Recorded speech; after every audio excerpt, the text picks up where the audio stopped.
구약성경 아가서 5장 8절에서 16절까지 본 말씀입니다. 신랑의 탁월, 우월, 그리고 뛰어나심이라는 제목을 함께 중심 말씀을 나누기 원합니다. 지금 뭔가 이 지구상에는 막 일어나려고 하는 일들이 있습니다. 이미 그 징조는 알려져 왔고 다 기울어 이제 살짝 손만 대도 무너져 버릴 듯한 건물이 모습, 바로 그런 상황이 지구의 상황이다라고 이렇게 사람들은 해석을 하기도 합니다. 적그리스도와 악의 세력이 온 세상을 장악할 시점이 다가오고 있기 때문입니다. 악의 시대, 사단의 시대, 인류 역사의 마지막을 악한 원수마귀가 그동안 인류를 속여왔고, 그래서 수많은 사람들을 예수 그리스도를 알지 못하게 해서 지옥으로 끌고 갔던 그 속이는 영, 미혹의 영, 사단의 영은 지금 온 땅 가운데서 믿는 자를 넘어뜨리려고 하고 있고, 믿지 않는 자들을 손에 장악하고서 지옥으로 끌고 가려고 지금도 모든 사람들을, 세상을, 음악, 문화, 여러 가지 스포츠, 세상의 모든 가치관을 가지고 다 장악을 하고 있습니다. 그 사람들은 이것이 악인지도 모르고 이렇게 가면 죽는지도 모르고 세상에 빠져서 세상 길로 가고 세상의 즐거움에 향락에 빠져서 영적인 것을 분별하지 못하는 세대에 살고 있습니다. 우리의 주인이신 주권자이신 주님의 오심이 이제 다가왔다고 말씀은 선포하고 있고 세상은 그것을 선포하고 있습니다. 자연환경은 선포하고 있습니다. 이 지구는 선포하고 있습니다. 지구의 환경이 선포하고 있습니다. 우주 만물이 선포하고 있습니다. 하나님의 말씀이 선포하고 있습니다. 그럼에도 불구하고 사람들은 그러한 역사적 사건을 인정하지 않고 하나님이 마지막에 내릴 마지막 대심판, 진노의 심판을 인정하지 않고 어떻게 잘 되겠지, 어떻게 좋아지겠지, 어떻게 괜찮아지겠지 라고 아니라고 생각하면서 준비하지 않고 있는 세대에 살고 있습니다. 마지막 때라는 막연한 느낌들을 갖고 있지만 실제로 무엇을 어떻게 준비하는지 몰라서 소경이 되어버렸고 귀머거리가 되어버렸고 그저 그냥 내 앞에 놓여진 현실적인 문제만 해결해가면서 잘 먹고 잘 살면 되는 것이 없고 걱정이 사라지면 그냥 편안하고 괜찮은 것, 신앙이 그렇게 성공한 것이고 신앙이 안정된 것이고 주님이 도와주신 것이다라는 그 안위 속에서 살아가려고 하는 그런 잘못된 신앙들. 아무리 부인하고 싶어도 눈 가리고서 나 못 찾겠지 눈을 아무리 가리고 있어도 다 찾을 수밖에 없는 현실. 어둠은 다 드러나고 있습니다. 주님의 사랑과 주님의 오심의 소망을 본질을 잃어버린 채 교회들은 자기 교회의 제국을 건설하고자 자신들의 힘으로 세우고자 노력하고 있는 이러한 준비하지 못하는 교회들의 모습. 지금은 오직 주님께로 돌아와서 모든 것을 다 벗어버리고 주님 한 분 앞에서만 주님만을 사랑하기로 결정하고 주님 한 분을 위해 살기로 결정하는 그런 시점에 와 있는 줄로 믿습니다. 그분만이 우리에게 생명을 주신 분이고 그분만이 우리에게 생명이고 그분만이 우리의 인생의 목표고 우리의 전부인 것을 고백해야 될 줄 믿습니다. 그것을 고백하지 못한다면 주님이 우리의 생명의 모든 것이라고 고백하지 못한다면 세상의 모든 잡다한 것, 세상의 것, 세상의 생각들, 세상의 문화들, 세상의 그런 가치관들로 인해서 주님이 우선되지 못한다면 거듭난 자라고 볼 수가 없는 것입니다. 이제 오실 주님은 맹렬한 기세로 오실 것입니다. 그분이 오실 때 세상의 어떤 철학도, 어떤 학문도, 어떤 국가의 정권도, 어떤 군대의 힘도, 경제도, 돈도, 교육의 힘도 주님의 심판을 막지 못할 것입니다. 이 세상은 이제 올 그 운명 앞에 전혀 준비되어 있지 않는 불의 날을 맞이할 것입니다. 베드로 3장 7절 말씀에 이제 하늘과 땅은 그 동일한 말씀으로 불사르기 위하여 간수하신 바 되어 경건치 아니한 사람들의 심판과 멸망의 날까지 보존하여 두신 것입니다. 베드로 후서 말씀에 분명히 하나님께서 이 땅을 보존하셨는데 왜 보존하셨는가? 불로 심판하기 위해서 보존하셨다고 말씀하고 있습니다. 주님이 하나님의 말씀으로 불사르기 위해서 간수하신 바 된 이 땅. 왜요? 이 땅은 경건치 않고 죄를 짓고 죄악으로 말미암아 심판과 멸망을 자초했기 때문입니다. 다시 오시는 예수 그리스도는 어린 양 예수님으로 오시지 않습니다. 다시 오시는 예수 그리스도는 소멸의 불이신 불의 영으로 온 땅을 불로 심판하기 위해서 오십니다. 심판의 열정으로 불타오르 오실 것입니다. 그 심판의 열정은 지금도 지옥에서 수많은 사람들이 그 지옥불 속에서 고통을 당하며 진노 속에서 소리 지르는 것처럼 그보다 더 뜨겁고 더 무섭고 더 강렬한 주님의 진노의 심판의 불로 주님은 다시 오실 것입니다. 주님의 자비가 끊어지고 주님의 자비에, 주님의 긍휼에, 주님의 용서의 시간이 끊어진다면 모든 인류가 처할 수 있는 시간은 심판밖에 없습니다. 그래서 준비하라고 하는 것입니다. 그래서 예배해야 된다는 것입니다. 그래서 교회는 깨어나라고 하는 것입니다. 왜요? 깨어나지 못하고 준비하지 못하면 심판을 받기 때문입니다. 그러면 깨어난다는 것은 무엇을 말합니까? 깨어난다는 것은 무엇을 말하는가? 여러분, 깨어난다는 것이 무엇입니까? 깨어난다는 것은 먼저 주님을 인식한다는 것입니다. 주님이 나에게 어떤 분이신가? 주님이 나에게 어떤 분이신가? 주님은 단지 내가 무엇을 구하면 응답해 주시는 분, 내게 필요한 것을 구하면 도와주시는 분, 내가 필요할 때만 찾으면 알라딘의 마술램프처럼 나타나가지고 뭘 도와줄까? 이거 주세요, 저거 주세요 하면 주시는 분이 아니라 주님 그 분 자체를, 그분의 생명 자체를, 그분이 나를 위해 돌아가신 그 존재 자체를 그분을 사랑해야 한다는 것입니다. 그게 깨어나는 것입니다. 예수 그리스도의 존재, 예수님을 사랑하고 예수님을 진정으로 내 마음속에 가장 중요한 우선순위여 모든 것이라고 전존재라고 고백하면서 사랑하지 못한다면 깨어난 사람이 아닙니다. 뭔가 잠들어 있어요. 뭐에 잠들어 있습니까? 자기가 좋아하는 것에 잠들어 있어요. 뭘 좋아합니까? 세상에 뭘 좋아합니까? 무슨 명예를? 무슨 자랑을? 무슨 나의 공로를? 나의 능력을? 나의 이름을? 오늘 저희가 계속적으로 살펴보는 이 아가서는 무슨 말씀이냐면 아가서는 사랑의 고백의 말씀입니다. 이것은 예수 그리스도가 어떻게 그의 신부들을 사랑하고 있는가의 사랑의 고백이고 또한 더 나아가서 신부가 어떻게 예수 그리스도를 사랑하는가의 사랑의 고백인 것입니다. 사랑장입니다. 수많은 성경의 말씀 가운데 아가서만큼 잠겨져 있고 숨겨져 있는 말씀도 없었습니다. 그러나 누구든지 예수 그리스도의 심판과 예수님의 구원과 예수님께서 진노의 자리에서 구원하시고 영원한 생명과 사랑을 주셨다는 그 사랑을 깨닫는 모든 사람들, 인류 역사 가운데 깨달았던 모든 사람들은 아가서에 주목을 했습니다. 아가서가 해석되기 시작했고 아가서가 익혀지기 시작했고 아가서의 고백이 남의 사랑의 편지의 고백이 아니라 나의 사랑의 편지의 고백이 되기 시작했습니다. 이 말씀이 단지 저 옆에 있는 사람의 신앙의 고백이고 다른 사람의 신앙의 고백이고 나하고는 전혀 상관없는 신앙의 고백이라면 그 사람은 구원받았다는 보장이 없습니다. 예수님을 향하여 하나님을 향하여 진정한 사랑의 고백을 드리지 못하고 있다면 그 사람은 구원받은 사람이 아닌 것입니다.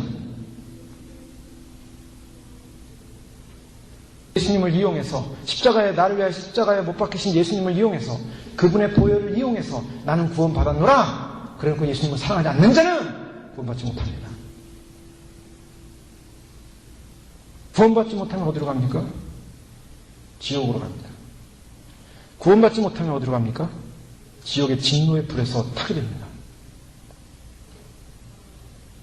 무서운 우리가 주님을 믿고 신앙한다는 것 단순히 간단히 예수님을 이용해서 예수님을 위해서 내 영혼이 구원을 받았으니까 그리고 내 멋대로 내 생각대로 내 의지대로 이 땅을 내 멋대로 살아가면 된다고 하면서 신앙생활하는 사람들이 얼마나 많습니까?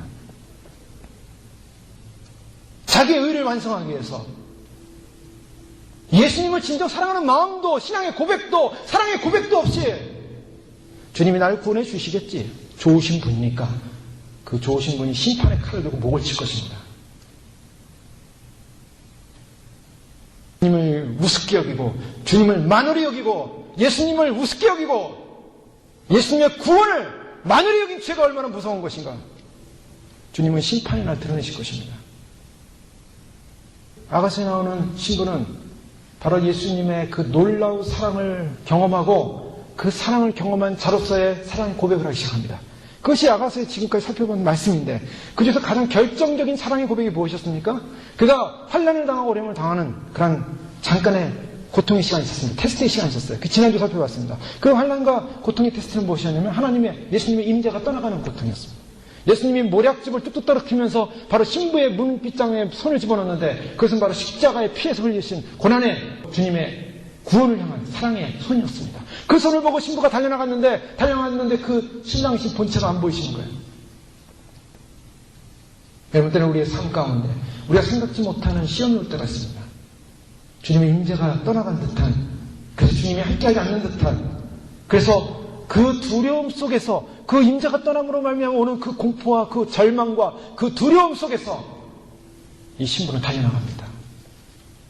그래서 그 신랑을 찾고자, 그 임자를 회복하고자, 그래서 길로 거리로 헤매면서 사람들의 조롱을 받고 사람들의 무시를 받고 사람들로부터 비난을 받을 뿐만 아니라 옷도 빼앗기고 매도 맞으면서 신랑을 찾습니다. 임재를 찾아서 주님의 임재가 떠나는 인생은 죽음이기 때문에.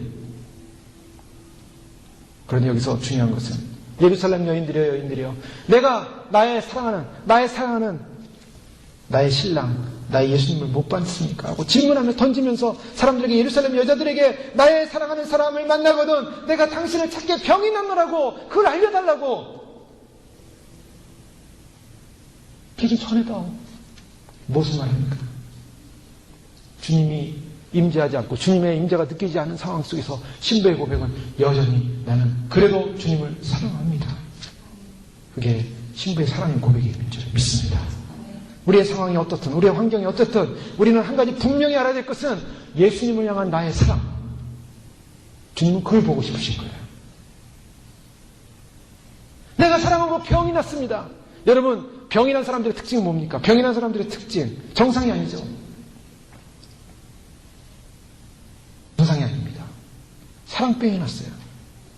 사랑병이 난 사람의 모습 열정과 소망과 그리움과 갈망과 목마름과 오늘날 마지막 시대에 우리가 회복해야 될 신학이 있습니다. 그 회복해야 될 신학은 무엇이냐면 바로 주님과의 사랑의 신학인 줄 믿습니다. 이 로맨스 신학이에요. 주님과의 사랑 신학. 이 사랑 신학 아가서입니다. 아가서를 빼앗겨서는 안 돼요. 누구한테도.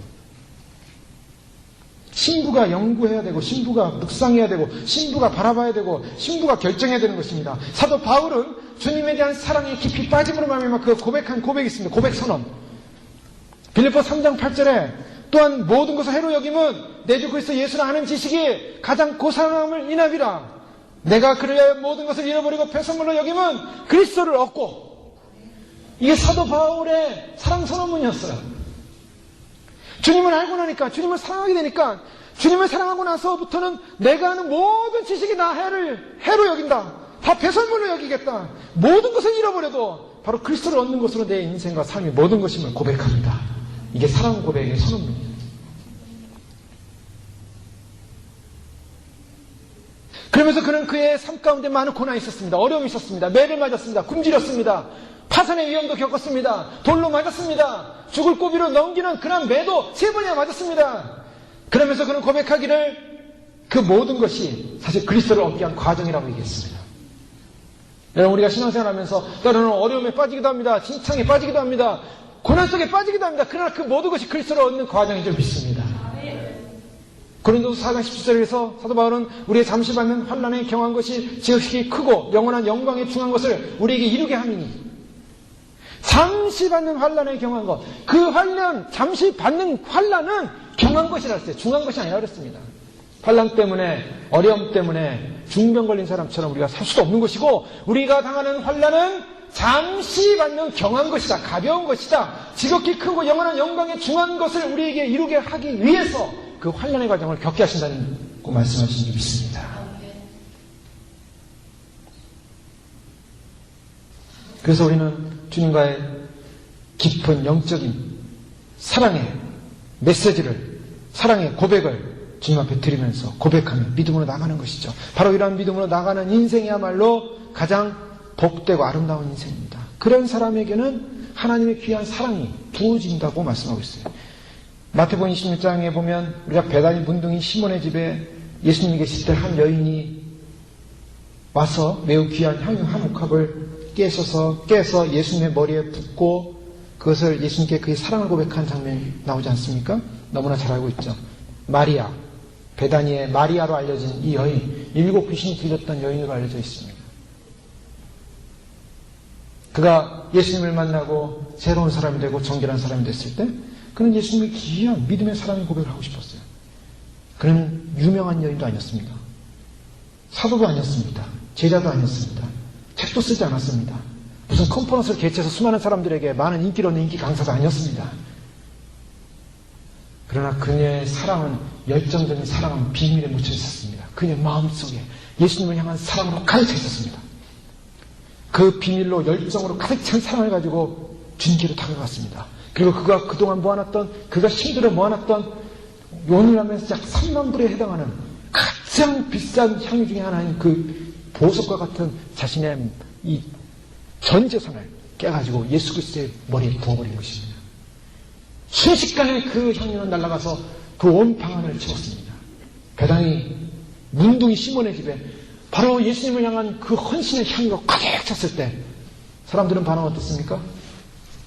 할렐루야 할렐루야 이렇게 하나님을 예배하니 감사합니다 하고 찬양했습니까? 아니요.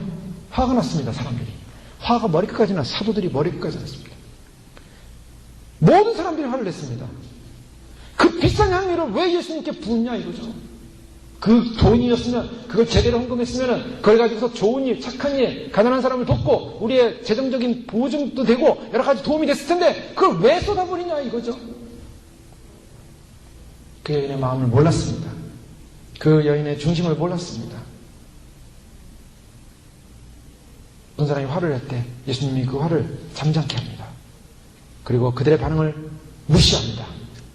그리고 뭐라고 했습니까? 그들의 정죄를 잠잠케 하고 그의 사랑스러운 예를 잡아요. 이 여인의 행적은 모든 세대, 모든 사람에게 이와 같은 귀한 사랑을 다 알리라.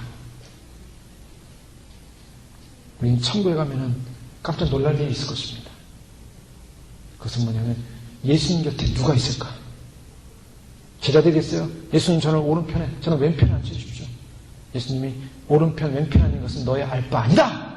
누가 오른편이고 누가 왼편이고 누가 예수님 앞에 있고 예수님 발 앞에서 예수님의 사랑과 예수님의 사랑에 눈을 맞추면서 예수님과 함께 하겠습니까? 누구겠습니까? 바로 이 마리아 같은 여인. 세상에서 유명하지 않았고 이름나지 않았고 남이 알아주지 않았고 세상이 인정하지 않았어도 주님에 대한 그 사랑을 가지고 마음을 가지고 주 앞에 헌신했던 그가 드릴 수 있었던 모든 삶의 고백을, 사랑의 고백을 드릴 수 있었던 그 여인. 바로 그런 사람들 향하여 아가서 8장 6절에 7절 말씀해 보면 너는 나를 인같이 마음에 품고 도장같이 팔에 두라. 사랑은 죽음같이 강하고 투기는 음부같이 잔혹하며 불같이 강하니 그 기세가 여호와의 불과 같으리라. 이 사랑은 많은 물이 꺼치지 못하겠고 홍수라도 엄문하지 못하나니 사람이 그 온 가산을 다 주고 사람과 바꾸려 할지라도 오히려 멸시를 받으리라. 이 아가서의 결론적 신부의 사랑은 무엇인가? 너는 나를 인같이 마음에 품고 그 사랑을 품은 사람은 여호와의 사랑의 인이 지키는 것입니다. 하나님의 사랑이 도장같이 팔에 두라. 여호와의 사랑이 인이 찍힌 사람, 여호와의 사랑이 인이 들어간 사람, 주님의 도장이 우리의 팔에 찍히기 원합니다. 주님의 사랑이 우리 심령 가운데 인으로 바뀌기 원합니다. 억제할 수 없는 주님에 대한 사랑의 고백을 하고 있는 바로 마리아와 같은 이러한 귀한 믿음의 신부의 모습. 원수 마귀는 바로 주님을 그 사랑하는 백성들이 하나님의 인을 받고 그 하나님의 사랑의 도장이 몸에 찍힌 것을 미워해가지고 자기의 사람들 만들기 위해서 마지막 때 칩을 사람들의 오른손이나 머릿속에 집어넣어가지고 너희는 내 종이라고 하면서 하나님의 영적인 일을 흉내내면서 인간들을 통제할 것입니다. 그것이 육육이에요.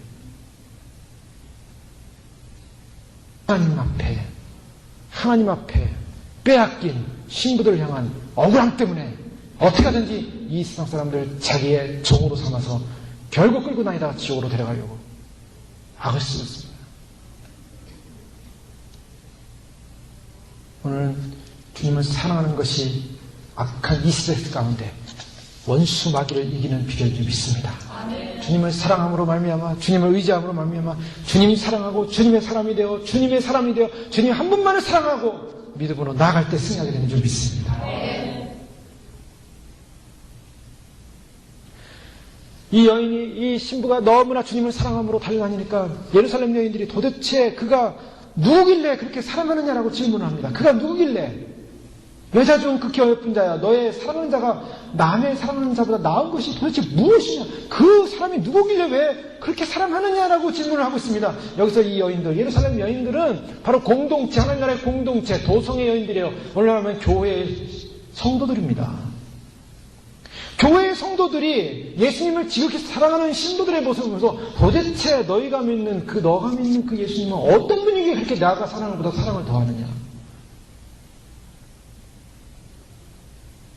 그 임재가 걷어진 상황, 시험이 오는 상황 속에서도 어떻게 하나님을 찾을 수 있느냐.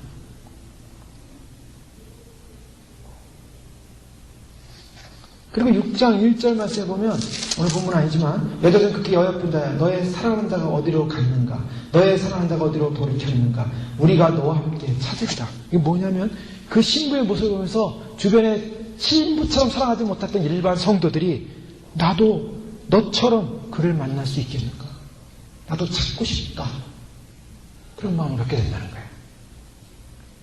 주님을 사랑하는 사람들이 주님을 열심히 사랑하다 보면 사람들이 충격을 받습니다. 아니 도대체 똑같은 예수님을 믿는데 저 사람들은 왜 저렇게 예수님을 더 사랑하는가?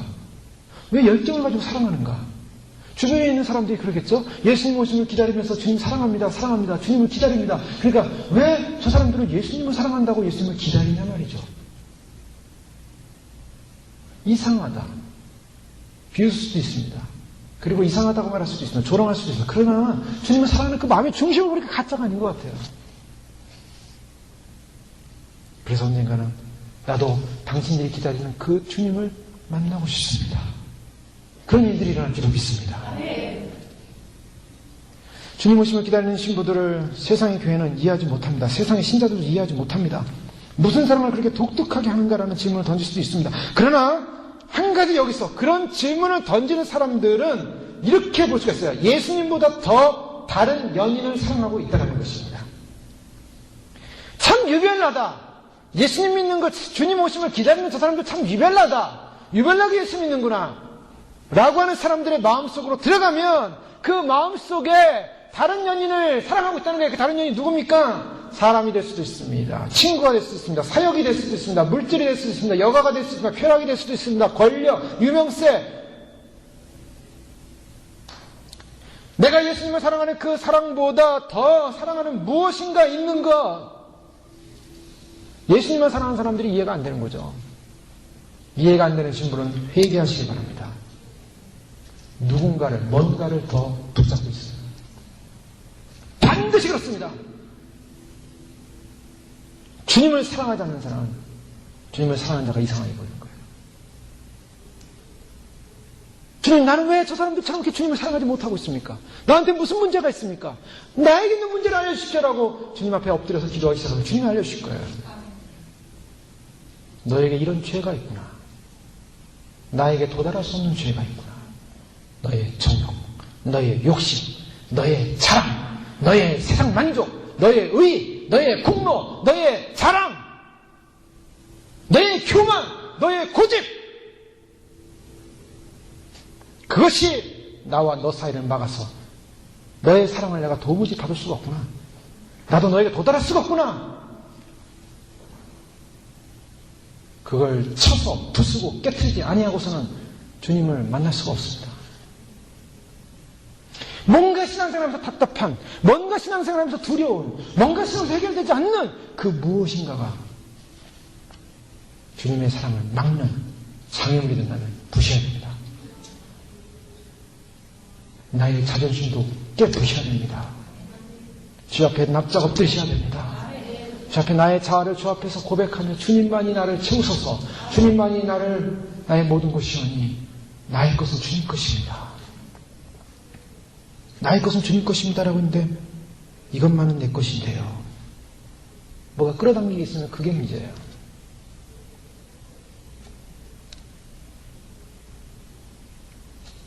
신부는 바로 그런 사랑에 깊이 빠졌는데 그 사랑에 깊이 빠진 그 사랑의 대상이 누군가를 오늘 본문에서 보여주고 있습니다. 그 사랑의 대상은 누군가? 그 사랑의 대상은 바로 술람비 여인이 바로 솔로몬이 예수 그리스도를 바라볼 때 어떤 사랑의 대상을 보는가? 그분을 어떻게 알고 있는가? 여러분, 우리가 사랑하는 사랑의 대상을 잘 알고 계십니까? 이게 중요한 질문입니다. 하나님을 알자. 예.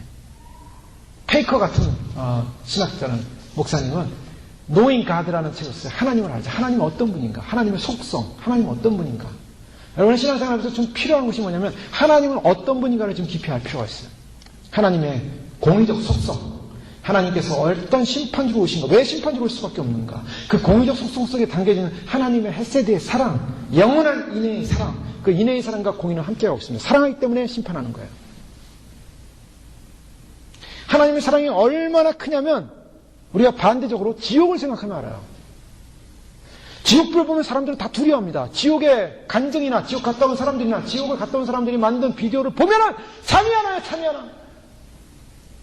어떤 광부들이 땅을 파다가 지옥에서 올려오는 음성을 듣고 녹음을 해가지고 미국 전역에 신문에 놨습니다. 그 음성된 녹음이 지금도 인터넷에서 보면 그대로 나오고 있어요. 그 소리를 듣는 순간 지옥이 정말 실존하고 있구나. 사람들이 소리를 들으면서 울부짖으면서 한순간도 쉬지 못하고, 예수님 뭐라고 하냐면 거기는 쉼 없이 소금이 불에 튀듯이 튄다. 사람들이 그랬어요.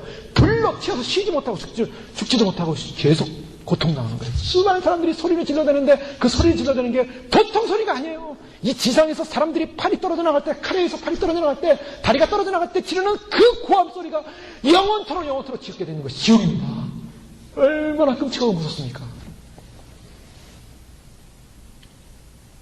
마귀는 거기로 끌고 가려는 거예요, 사람들을.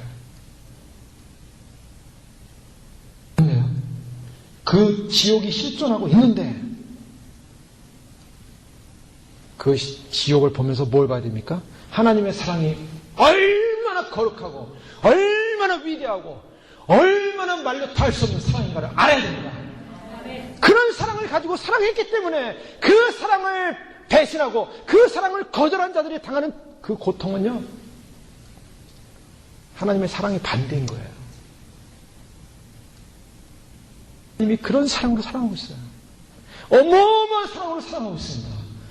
온 우주보다 더 귀한 바로 독생자이신 하나님의 아들 예수 그리스도를 우리를 위하여 십자가에 못 박혀 돌아가시기 위해서 이 땅에 오시게 해가지고 그분이 비참하게 십자가에 돌아가셔서 죽기까지 우리를 사랑하셨다는 그 사랑을 아십니까? 그분이 왜 죽으셔야 되는데요? 그분이 왜 돌아가셔야 되는데요? 그 엄청난 어마어마한 사랑을 가지고 우리를 사랑했는데 그 사랑을 거절한 대가가 무엇인지 아십니까?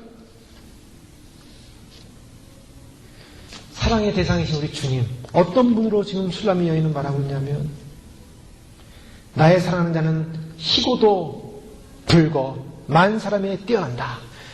예수님을 볼 때 예수님을 처음 인정하고 처음으로 고백하는 그 고백의 언어는 희다라고 선포하고 있습니다. 희다. 이 희다라는 말을 번역하면요, 이것은 빛나는이라는 말로 번역할 수 있습니다. 눈부심, 찬란하게 빛난, 예? 빛난다, 거룩하게 빛난다. 영어로 보면 스플렌더라는 말을 쓸까요? 아주 그냥 거룩하게 빛나는, 하얗게 빛나는, 정결하게 빛나는. 그래서 예수님을 바라본 사람들은요, 그 얼굴에서 나는 광채로 인해서 얼굴을 볼 수가 없었어요. 빛나는 얼굴, 빛나는 왕의 왕, 우리 찬양하지 않습니까? 그 예수님, 빛나는 왕의 왕. 예수님을 볼 때 우리의 주님은 바로 빛나시는 분이다. 신부는 그렇게 보고 있어요. 그분은 빛이십니다. 무엇인가 빛 그 자체로 존재하셨던 분이에요. 생명의 빛, 눈부신 광채, 도저히 상상하고 만들어낼 수 없는 그 거룩한 빛.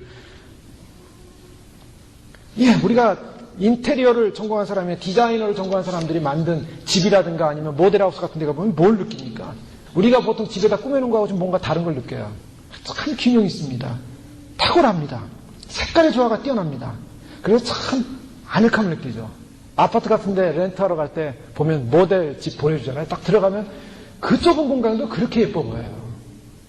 근데 우리 집이들을 들어오면 완전히 다른 모습을 발견하죠. 예, 뭔가 조화를 이루고 깨끗하고 대조하고 배치가 돼서 만들어낸 디자이너, 세상의 디자이너도 탁월하다고 합니다. 뛰어나다고 합니다. 그래서 사람들이 그걸 보고 마음의 감동을 받습니다.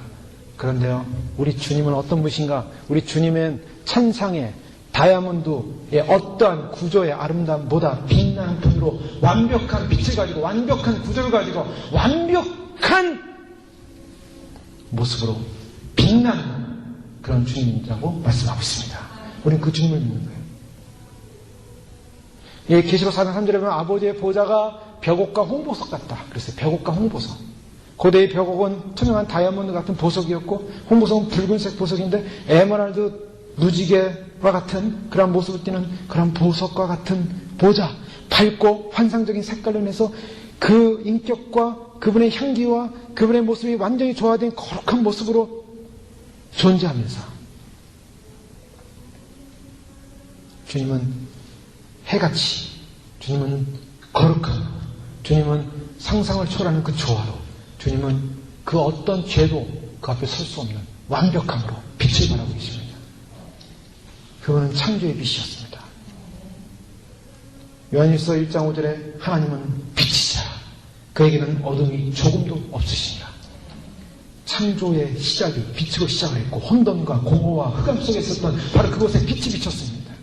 무질서의 세계 속에, 혼란의 세계 속에, 흑암의 세력 속에 주님은 방치시켜 놓지 않고 빛으로 질서를 정하기 시작하셨습니다.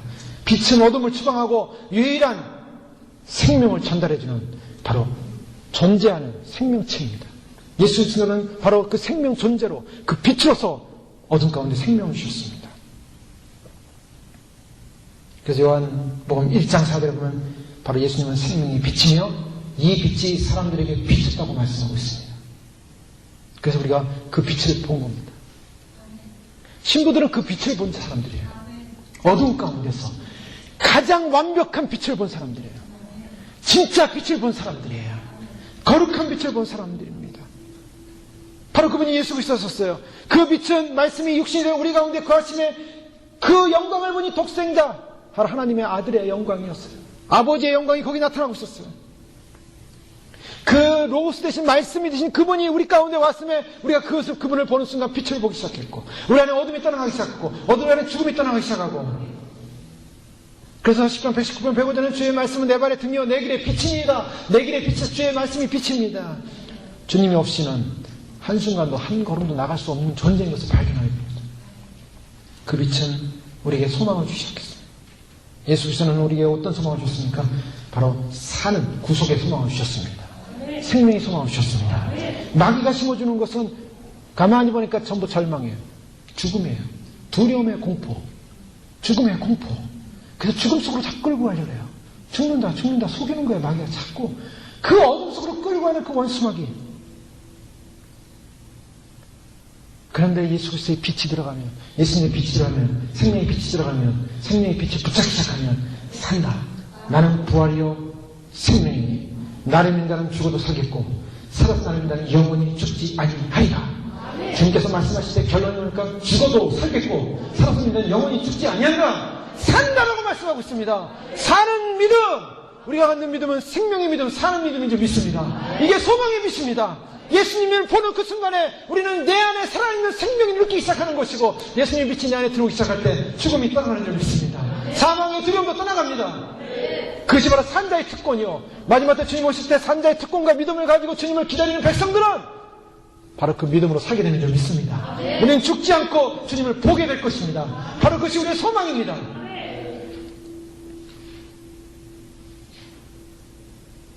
왜 우리가 복음을 전하는 이유가 무엇입니까? 여러분 죽으라고 복음 전합니까? 여러분 죽으십시오. 어둠 가운데 살다가 죽으십시오. 라고 한 사람들에게 절망을 심어주기 위해서 복음을 전합니까? 예수님은 절망이었습니까? 예수님은 소망이었습니다. 눈먼 자가 눈을 뜨고 앉은 매가 일어나고 죽은 자가 살아난다. 바로 그것이 예수 그리스도였습니다. 그 소망의 빛이 우리 가운데 충만하시기를 주의 축원합니다. 그리고 예수님을 바라볼 때 불다라고 했습니다.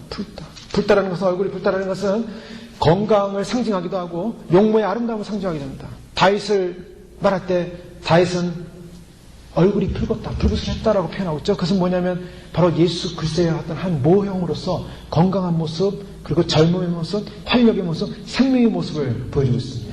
우리가 젊은 사람들을 보면 무엇을 느낍니까? 생동감을 느껴서 살아있다라는 걸 느낍니다. 마치 그런 것처럼 그분을 바라볼 때 다 힘들어서 쓰러져가는 사람도 생동감을 얻게 됩니다. 힘을 얻는 것입니다. 살아있는 얼굴, 완벽한 균형, 건강한 모습. 바로 이 붉은색은 또 영적인 의미로 들어가면 그분의 인성과 그분의 보혈을 상징하기도 합니다. 불다라는 개념 속에 그분의 보혈의 의미가 담겨져 있고 또 그분의 얼굴의 육체의 모습 중에서 모습을 담고 있습니다. 인간이신 대제사장으로 이 땅에 오신 예수님께서 우리를 위해 보혈을 흘리신 그 보혈, 완전한 하나님이자 완전한 인간이셨던 그분께서 인성의 충만을 가지고 이 땅에 머무셨습니다. 그래서 그분의 얼굴을 볼 때 그분의 얼굴은 바로 완전한 하나님의 얼굴이요, 또는 그 안에는 보혈로 말미암아 우리의 죄를 씻기시는 거룩한 충만이 담겨져 있음을 보게 됩니다. 그래서 예수님의 모습은 양면적이죠. 인성과 신성의 모습이요, 이 신성의 모습은 사자이신 예수님, 나니아의 책을 보면 아슬란이죠? 아슬란이 예수 그리스도의 모습으로 사자의 모습을 하니까 사자요. 사자. 그는 통치자요. 왕을 상징하요. 어린 양으로도 등장합니다. 어린 양이신 예수님. 양면적이죠. 어린 양으로 희생당하신 예수 그리스도의 모습.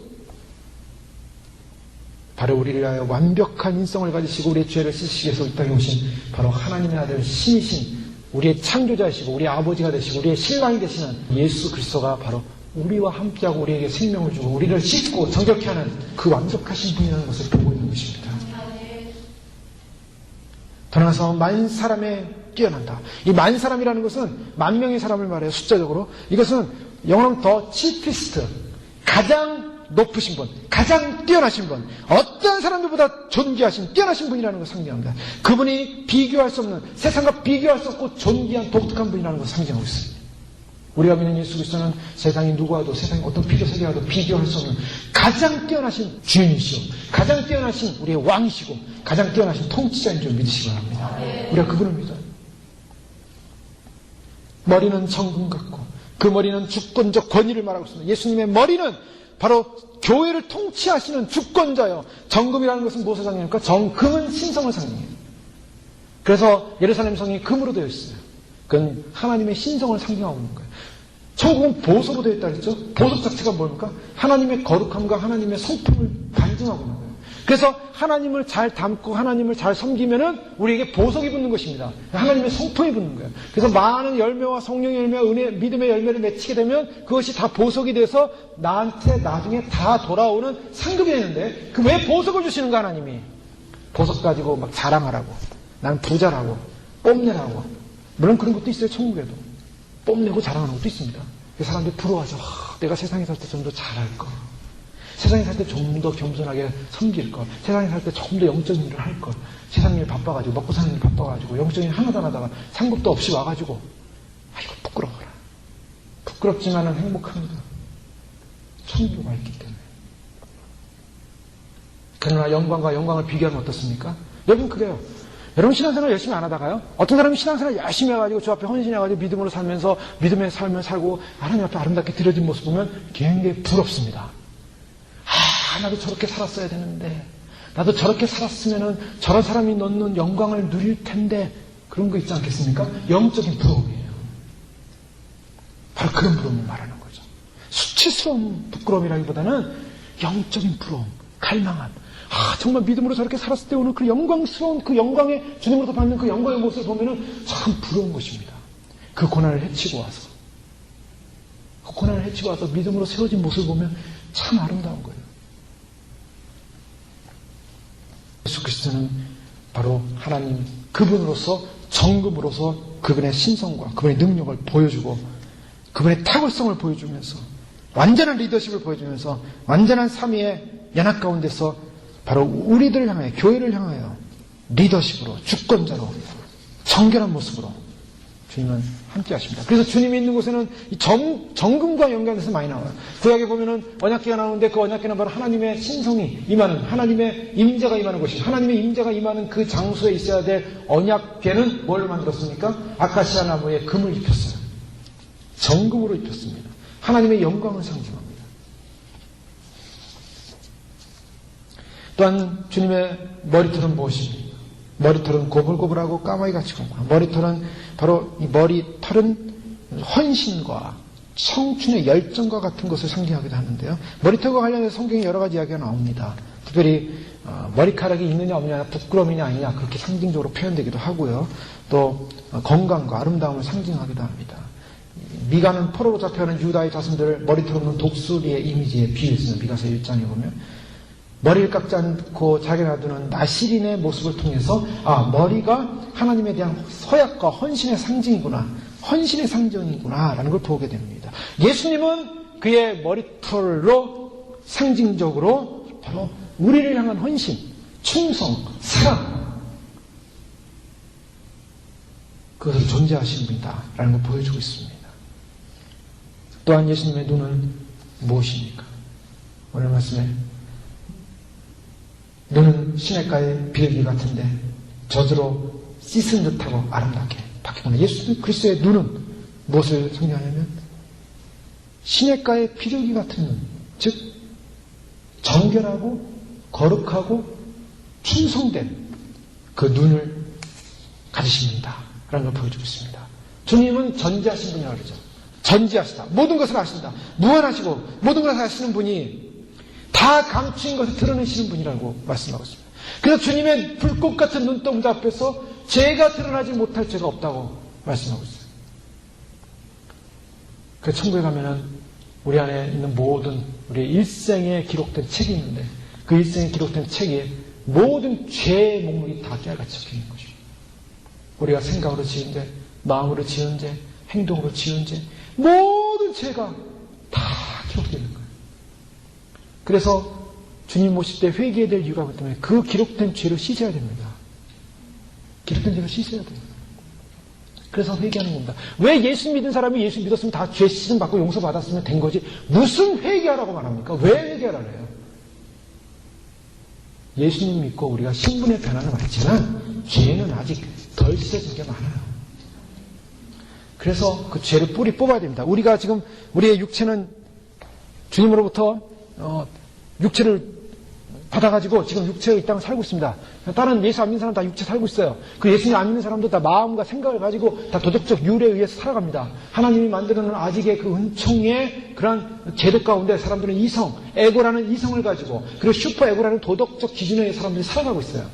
그래서 요즘은 도덕적 기준이 깨어지니까 이 에고란 슈퍼 에고와 에고 사이에 그 기준이 깨어지면서 도덕적 라인이 깨어지면서 도덕적 라인을 에고가 도덕적 라인을 뛰어넘으면서 슈퍼 에고를 갖다가 무시해버립니다. 그리고 자기 뜻대로 살아가는 게 그게 죄입니다.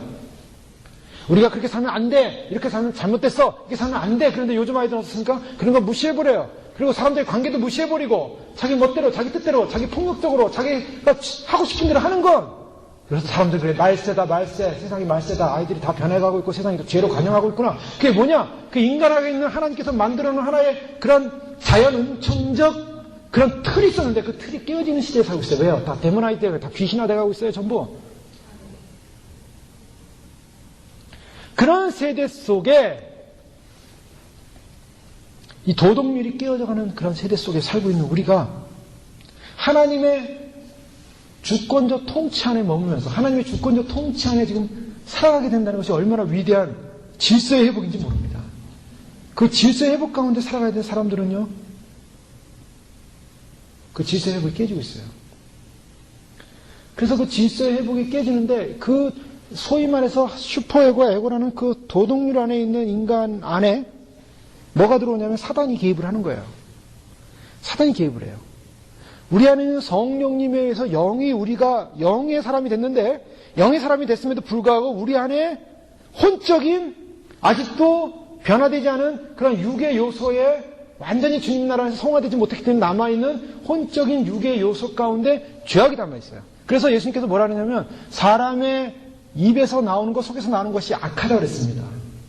그래서 사도 바울도 내 안에는 악을 보면서 죄를 보면서 굉장히 고민을 해요. 이 악과 성령의 법이 서로 갈등하며 싸우는데 여기서 해방시킬 자가 누군가? 그는 그 죄의 법에서 자기가 사로잡아오는 자기 자신을 보면서 두려워했습니다. 근데 그 죄의 법이 내 안에서 계속 자리 잡고 있는데 사단은 바로 그 영역을 틈타 들어오는 거예요. 그래서 인간의 의식 속을 조절하기 시작합니다. 근데 영은 못 건드려요. 영은 있는데 사단은 인간의 의식을 조절하면서 통제하는 거죠. 그래서 그것을 그 악한 사단을 갖다가 제거하는 방법은 영이 살아나야 돼요. 영의 의식이 일어나야 돼요. 그래서 내 안에서 영의 고백이 일어나야 됩니다. 그 영의 고백이 일어나기 위해서는 의지적인 분리 작업을 해야 돼요. 분리 작업. 내 안에 무엇이 사탄이 나를 갖다가 영적인 것을 공격하고 있는가, 영적인 영역을 공격하고 있는가, 나의 의식을 공격하는 것을 분리 작업을 해야 되는데 그 분리 작업을 못할 때는 사탄이 계속 그걸 속이고 있는 거예요. 그 속이는 소리를 끊어야 됩니다. 끊는 작업을 해야 돼요. 그러기 위해서는 정체감을 심어줘야 돼요. 내 안에 내가 주님으로부터 존재, 사랑받은 존재요. 주님의 신부요. 주님으로부터 나는 인정받은 존재요. 나를 죽이거나, 나를 해하거나, 나를 무너뜨리거나, 나를 사망이 될 것이 아니라 나는 구원받은 주의 자녀고, 주의 사람이고, 성령의 사람이고, 하나님의 사람이라고 자꾸 믿음으로 고백하기 시작할 때 그것을 방해하는 세력들이 점점 자리를 놓쳐가기 시작해요. 끈을 놓기 시작합니다. 끈을 놓을 때 내쫓아야 되는 거예요.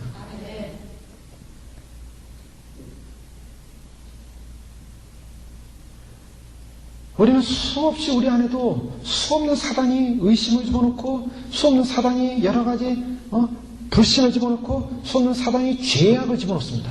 근데 죄의 끈을 꼭 붙잡고 있으면요, 죄의 끈을 붙잡고 있는 사람들이 그 죄로 말미암아 사단이 또 공격을 할 수가 있어요. 그래서 회개하라는 것입니다. 그 자꾸 회개를 해야 돼요. 회개하는 이유는 그 죄의 끈이 남아있기 때문에, 그 죄의 끈 때문에 사단이 공격할 수 있는 빌미를 준다는 거예요. 그래서 주님 앞에 주님의 보혈로 씻어주십시오. 계속.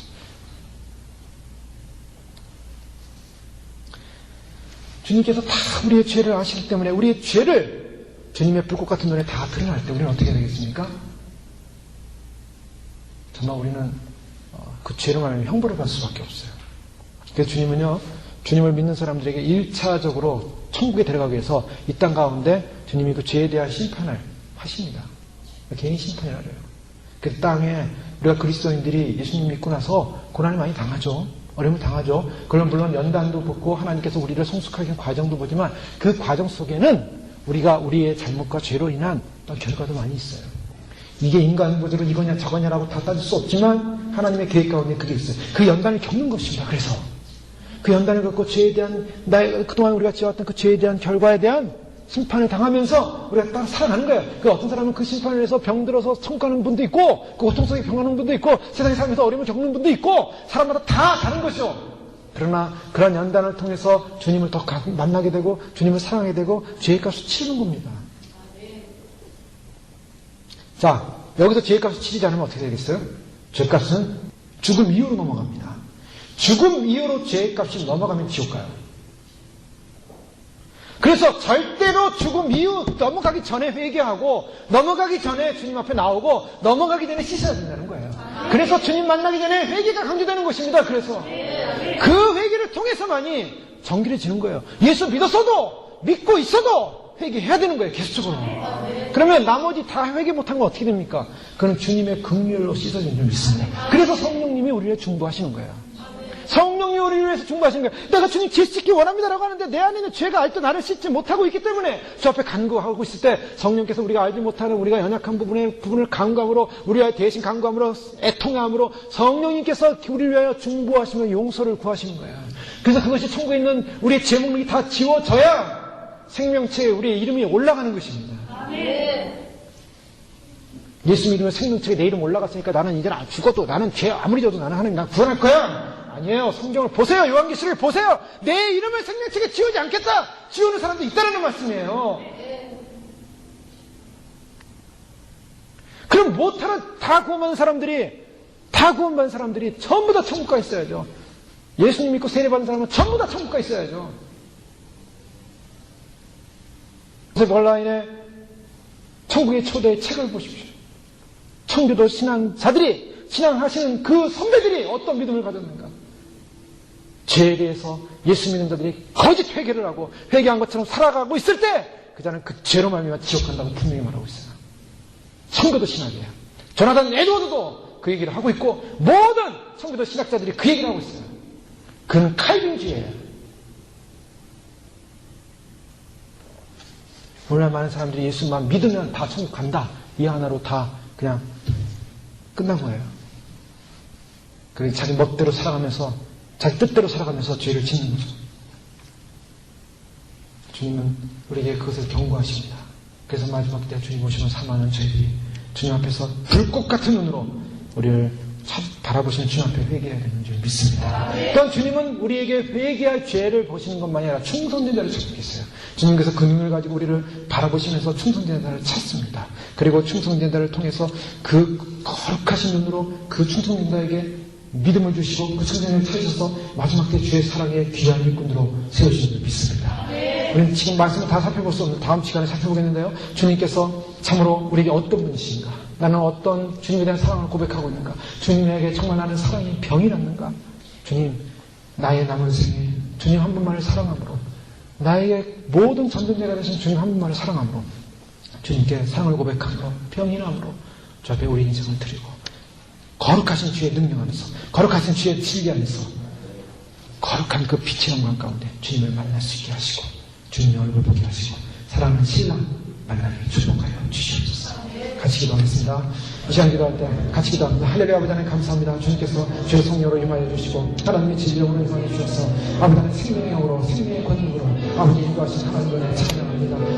아버지 주님의 사랑이 아닌 것은 우리 죽을 수밖에 없었습니다. 주님의 사랑이 아닌 것은 주님 우리는 영원한 주님을 떠날 수밖에 없습니다. 주님의 사랑이 아닌 것은 주님 아버지 하나님 우리가 진짜 배울 수 없습니다. 아버지 하나님 다시 한번 주의 사랑을 기도해봅니다. 환난의 바람이 있고 시험의 바람이 있고 아버지 하나님 정어림의 바람이 있다 할지라도 하나님 다시 한번 주님 안에서 믿음 안에서 다시 한번 주님을 의지함으로 아버지 하나님 주님을 의지함으로 다시 회복되어지게 하여 주시옵소서. 아버지 다시 회복되어지게 하여 주시옵소서. 하나님의 영광 가운데 회복되어지게 하여 주시옵소서. 하나님의 은혜 가운데 회복되어지게 하여 주시옵소서. 하나님의 진리 가운데 회복되어지게 하시옵소서. 아버지 하나님 참으로 주님 죽음 가운데 있지 않게 하시고 어둠 가운데 있지 않게 하시고 아버지 다시 오시는 예수 그리스도를 만남으로 다시 오시는 주님을 만남으로 아버지 영원한 생명을 얻음으로 아버지 하나님 영원한 주님의 구원의 날을 얻음으로 아버지 하나님 다시 주님 거두시는 그 놀라운 사랑 앞에 아버지 하나님 그 주님의 그런 메시지 앞에 아버지 하나님 우리가 예비되어지게 하시고 아버지 이 땅이 준비되지 못하고 예비되지 못하고 주님 사랑하지 그 병이 나지 못하여 예수님을 사랑하지 못하는 그 병이 나지 못하고 세상을 사랑하고 나를 사랑하고 나의 사랑을 사랑하고 내가 주 앞에 나갈 수 없느라고 주 앞에 설 수 없느라고 고백할 수밖에 없는 그런 모습 속에 있지 않습니까?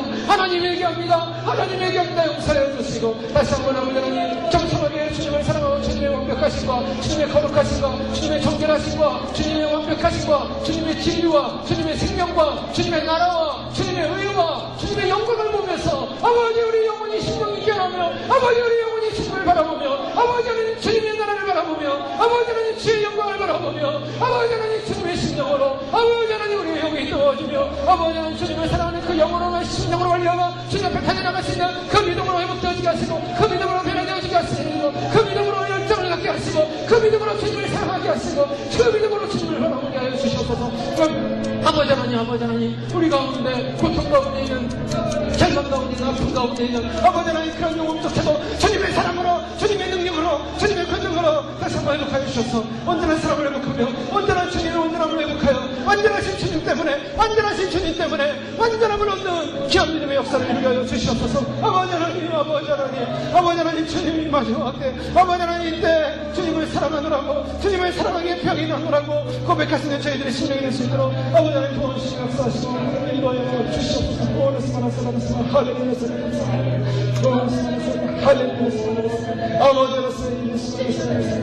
하나님 신부가 환난의 바람 속에서 주님의 임재가 느껴지지 않는 그 절망스러운 밤 속에 길을 나가 헤매며 주님 만나고자 주님 찾고자 하는 그 영의 소망을 가지고 달려갔을 때 내 신랑을 만나거든 내가 사랑함으로 병이 나느라고 알려달라고 고백했던 것처럼 하나님 우리의 전생애가 주님을 사랑함으로 병이나 주님 뵙고자 주님 만나고자 주님 얼굴 뵙고자 그 거룩한 영광의 빛을 보고자 주님 생명을 얻고자 주님을 갈망하며 찾고서 임하소서 함께하소서 우리를 회복하소서 주님의 그 산 안에 머물게 하소서. 주님의 그 불꽃 같은 눈앞에서 우리의 모든 죄를 보게 하시고 징계하시고 정결케 하시고 주님 날아가기 전에 다 씻어서 주 앞에 의의 예고 거룩한 예고 의의 세막 보이고 영광 가운데 거룩한 피 가운데 그 나라 입성할 수 있도록 하나님 우리를 불쌍히 여겨주시옵소서. 우리의 죄 가지고는 주님 나라 들어갈 수 없게 아버지 하나님 주님의 진노의 심판을 받을 수밖에 없는 진노의 자식이 없기에 주님 앞에 설 수 없었지만 주님의 긍휼과 사랑으로 용서받고 주 앞에 다 올 수 있사오니 씻어주소 성령께서 악한 원수마귀의 어떤 유혹들도 우리를 넘어뜨리지 못하고 우리를 쓰러뜨릴 수 없기에 주 앞에 온전히 서서 주의 거룩한 자로 설 수 있도록 축복하도록 주시옵소서. 할렐루야. 예수님 이름으로 감사하며 기도 올려옵나이다.